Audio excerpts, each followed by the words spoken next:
Welcome back to another video, guys. If you're new here, my name is Christy. Thank you for joining me. Today we are doing a book video, and these are my favorite kinds of videos to film, so I thought I'd bring you guys along with me. We are talking about 5 books that'll get you out of a reading slump. These are the kind of books that I wish I knew about every time I was in a reading slump, because there is nothing worse than having so many books to read but then not feeling like reading a single one, and then being frustrated with yourself because you've got a never-ending TBR and you just keep buying books and then not reading them. Maybe that's just a me experience. Anyway, I'm here to help a girl out and talk about the 5 books that I absolutely love to get you out of reading slump. You're welcome. So grab yourself a tea, a little beverage if you will, and let's go through these books. So, I want to have a disclaimer here. I know these books may not be for everybody, but that's okay. Pick and choose what you like out of this list. I try to go for a few different genres because I know not every genre is every gal's cup of tea. You know, different strokes for different folks, as they say. So let's get into it. Longest intro of my life. The first one is Once Upon a Broken Heart. This book is an interesting one. It is a young adult fantasy book, and it's based on fairy tales, I guess, in a way. It is like a fairy tale land where this girl is desperate to find the love of her life and live happily ever after. It's about her making a deal with, not the devil, but the Prince of Hearts, who is basically the devil. Not really, but he is not really a good guy, and he promises her that he will help her if she gives him 3 kisses to whoever he chooses. Now, bear in mind that the Prince of Hearts kills anyone he kisses, so that'll come back later in the series. But this book is definitely a book that you can just fly through super quickly. It's not hard to understand. It's not one of those fantasy books that leaves you needing a dictionary or needing to tab every page just to remember what's going on. It is very easy to understand and it just flies through.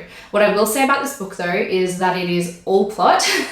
Not a lot of character development, which I think sometimes is not my favorite thing. And I know for a lot of people, they do need a little bit more character development than what is in this book. Sometimes it feels like you are too quickly jumping from scene to scene that you don't really get a chance to explore what's going on in the characters' minds. That being said though, I don't think you need to understand what's going on in their minds because a lot of them aren't in the book for very long. So yeah, I do definitely recommend this one. I believe I gave this 4 stars. It is about 400 pages, but it doesn't feel like 400 pages. It feels like a 200-page read, and it is part of a series. So if you do love it, you can start to read the rest of the series, which there is The Ballad of Never After and The Curse of True Love. So you've got some backups if you really liked this and you don't feel like going to another book, if you're still in a slumpy mood.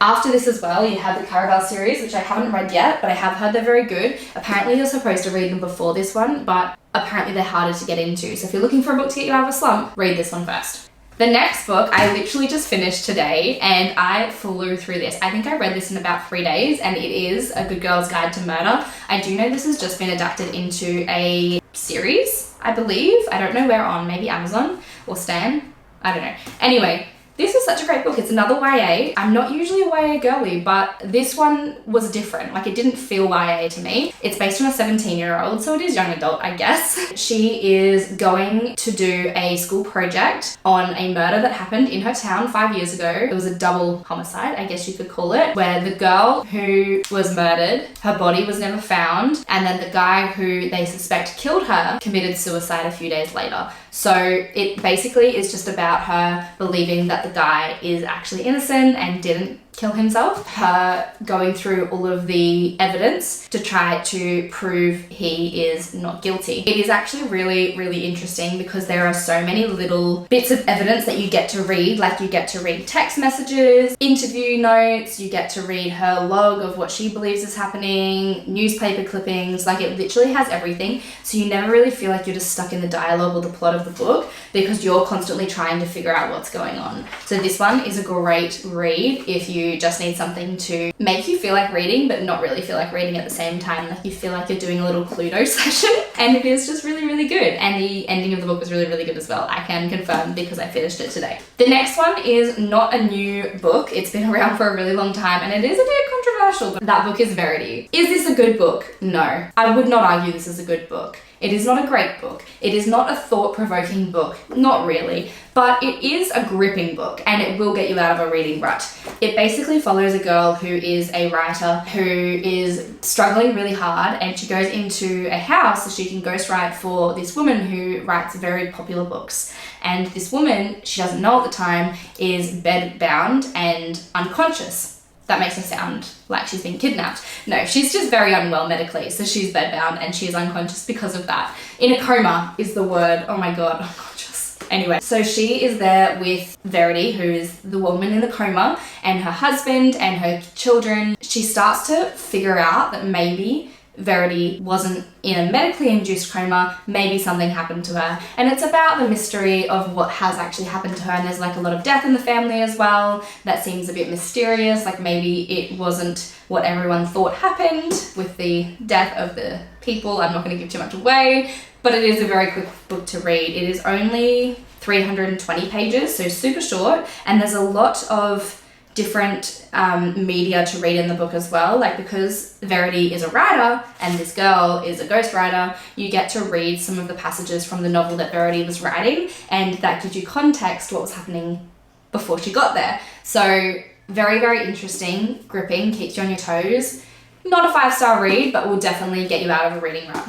And the next one is one of my favorite books of all time, Every Summer After by Carly Fortune. As you can see, I did annotate this one as well. This is just the quintessential summer read. I know it's not summer in Australia right now, but if you want a quick book that makes you feel like you're on a beach somewhere, in a little beach town with a little beach house or a beach cottage, and you know, you just feel those vibes, this is the book for you. It's just perfect. It's a then and now timeline. You're basically following our two main characters who were very close friends who vacationed at a similar place in their like summer town, in similar beach houses, like next door to each other. Basically how they fell apart. It's again a coming of age book. It's very, very quintessential teen angst. There are also two brothers in this book, and it's definitely giving The Summer I Turned Pretty in a different way. So if you love The Summer I Turned Pretty and you want something that gives you similar vibes with a different plot, definitely pick this one up here. It is very, very good. And the last book I want to talk about is from one of my favorite authors from my favorite series of all time, and that's the Chestnut Spring series. You guys have heard me talk about this series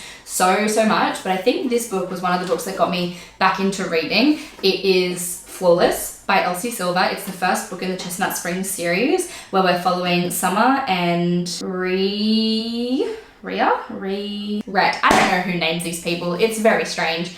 But we follow Summer and Rhett, and basically Rhett is a rodeo cowboy, I guess you could say. So he's a bull rider. He has a bit of a reputation. He's losing a lot of sponsors. So his agent, who has a daughter, recommends that his daughter basically babysits him. She is going to live in the town where he lives and make sure he is well behaved and doesn't get up to any mischief. They end up falling for each other. And it's just a really good book. It's a nice little romance, small town, lots of little spicy spices if that's what you're into.